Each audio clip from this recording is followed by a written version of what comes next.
खबरों की वही तस्वीर, बिना बदले बिना डरे, जज्बा सच का लिए, सच दिखाते हैं आपके जरूरत की खबर। कल की विश्व घटना, मैं उन सब मृतक अपने भाई बहनों को श्रद्धांजलि देता हूं, नमन करता हूं। इस कायरतापूर्ण जो आतंकवादियों ने निर्दोषों को, जो वहां पर उत्साहपूर्ण वातावरण में उस प्रकृति के उस नजारे को देखने गए थे, उनको इन्हें भूल डाला।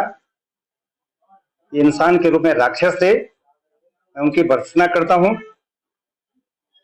और साथ में आता थे देश पाकिस्तान, जैसे खबरों में आ रहा है कि विदेशी मूल के थे और एक भारत का भी भेदी उसमें था।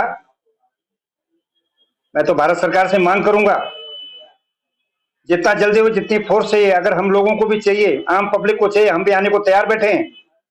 उनको ढूंढ के चुन चुन करके उनको मारे, बदला ले। आज कल से हम लोगों के घर में दिए तक नहीं जले और पूरा हिंदू समाज गुस्से में है। अगर आप निक्कर उतारोगे, उसका लिंक चेक करोगे, ये मुसलमान या हिंदू है, तो इस देश का बंटवारा हिंदू और मुसलमान पर हुआ था, तो आज क्या ये सब चलेगा? कितना बलि लेंगे हिंदुओं के? बांग्लादेश में लेंगे, बंगाल में लेंगे, कश्मीर में लेंगे। मैं चेताना चाहता हूं इन नरभक्षों को, इन पिचासों को। हमने पुरानी सदी में सुना था कि राक्षस होते थे, इन राक्षसों का समूल भी विनाश होने वाला है।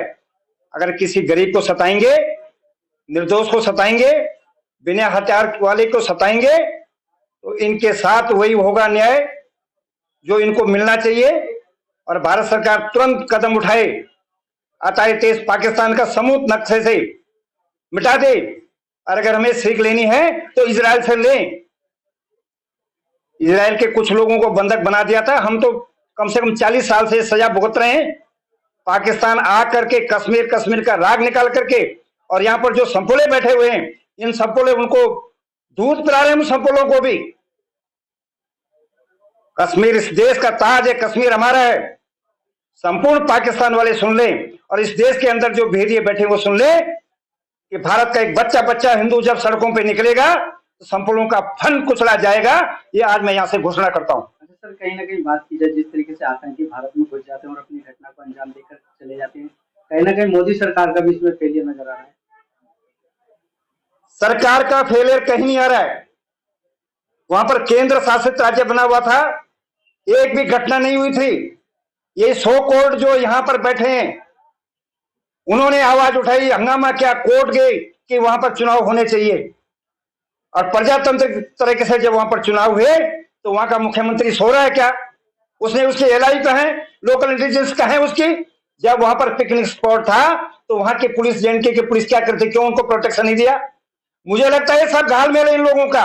वहां के मुख्यमंत्री को मैं चेताना चाहता हूं कि हिंदू अब रुकेगा नहीं, हिंदू मरेगा नहीं, हिंदू कटेगा नहीं कश्मीर में। कश्मीर हमारा है, कश्मीर हमारा सर का ताज है, और हिंदू का एक एक बच्चे को गोली खाने को तैयार बैठा है। हमें भी अगर सरकार इजाजत दे तो लाखों लाखों लोग हम कश्मीर जान जाते हैं, और उन जंगलों में छान छान करके वो चुचुए घुसपैठिए वो बैठे हुए हैं, उनको मारने के लिए हम तैयार हैं। अच्छा, बात करें कुछ दिनों बाद पहलगांव से यात्रा चालू रहती है बाबा अमरनाथ की, तो किस तरीके से देखते हैं, क्योंकि अभी घटना हो चुकी है, तो मोदी सरकार किस तरीके से स्टैंड लेगी? एक बंदा भी पैर नहीं मार सकता है इस समय, ऐसी सुरक्षा होगी। और आप देखें 2-3 दिन में कोई ना कोई भारत सरकार अच्छा कदम उठाएगी। हमें अपने भारत देश के उन नायकों पर, उन सैनिकों पर पूरा विश्वास है। भारत के यशस्वी प्रधानमंत्री पर विश्वास है कि घुस के मारेंगे, अब पाकिस्तान के घुस के मारेंगे। और कश्मीर के अंदर जो इनके संपोले बैठे हुए हैं, उन सब पे कार्रवाई हो, उनकी संपत्ति जब्त हो, और योगी जी जैसा सख्त निर्णय लिया जाए, वहां पर उनकी प्रॉपर्टी को ध्वस्त किया जाए। अब कोई हिंदू मरेगा नहीं, कोई कश्मीरी वहां से बाहर नहीं जाएगा। जो कश्मीरी बाहर चला गया था, दर दर की ठोकरें खा रहा था, पुनः उसकी सुरक्षा करने के लिए आज एक कदम उठाया गया है। अमेरिका का यहाँ उपराष्ट्रपति आया हुआ है ताकि विश्व पटल पर एक खबर छपे कि अभी भी आतंकवादी जिंदा है, लेकिन आतंकवादी, एक भी आतंकवादी जब तक यशस्वी प्रधानमंत्री मोदी जी हैं, एक भी आतंकवादी इस देश के अंदर नहीं आएगा, ये मेरा मानना है। मोदी है अवामी किट बांटा जा रहा है। मोदी जी अब समझने की बात कर, लेकिन जो ये लोग हैं बेधर्मी नहीं समझ पा रहे, इसको लेकर यशस्वी प्रधानमंत्री जी का एक ही नारा था, सबका साथ सबका विकास। अगर संपोले यहाँ छुपे हुए हैं तो संपोले जाने। यशस्वी प्रधानमंत्री जी ने कोई जाति धर्म कास्ट नहीं मानी, सबको बराबर नजर से देख के चलते हैं। लेकिन अगर संपोले इस देश में छुपे पड़े हैं तो उनकी पहचान करनी होगी, उनको पहचान को उनका सर कुचलना पड़ेगा। और एक एक हिंदू तैयार है उन सबका सर कुचलने के तैयार बैठा है। क्या कुछ कहेंगे? अब जिस तरीके से अमरनाथ यात्रा स्टार्ट होती है, कहीं ना कहीं अब जनता में कश्मीर को जाने के लिए खौफ नजर आ रहा है कि जाएंगे कहीं दोबारा घटना तो नहीं होती, तो उनके लिए क्या मैसेज देने? हिंदू कहीं खौफ ज्यादा नहीं है। अमरनाथ यात्रा दुगनी अमरनाथ यात्रा होगी, इस बात को आतंकवादी समझ ले। और एक बात हिंदू भी समझ ले, जब गोली मर रही थी वहां पर कोई हिंदू ये पूछा नहीं का तू ब्राह्मण है, ठाकुर है, राजपूत है, शेड्यूल कास्ट है, सबको हिंदू करके देखा गया था। हिंदू को गोली लगी तो आज हिंदू को समझना पड़ेगा। ये वक्त के नाम पर जो ये सांसद जो जिन्होंने वोटिंग की थी उनको भी देखना पड़ेगा। तुम्हारी जाति नहीं पूछी गई थी, गोली तुम्हारे भाई और तुम्हारी बहन को भी मारी गई थी। इसलिए हिंदू सारे एक हो जाओ, हिंदू इन सबों का सर कुचल दो और अमरनाथ यात्रा अच्छी होगी। भगवान भोले शंकर का तांडव जिस दिन होगा इस देश में, जिस दिन भोले शंकर का डमरू बजेगा, इन विधर्मियों का सर कुचला जाएगा।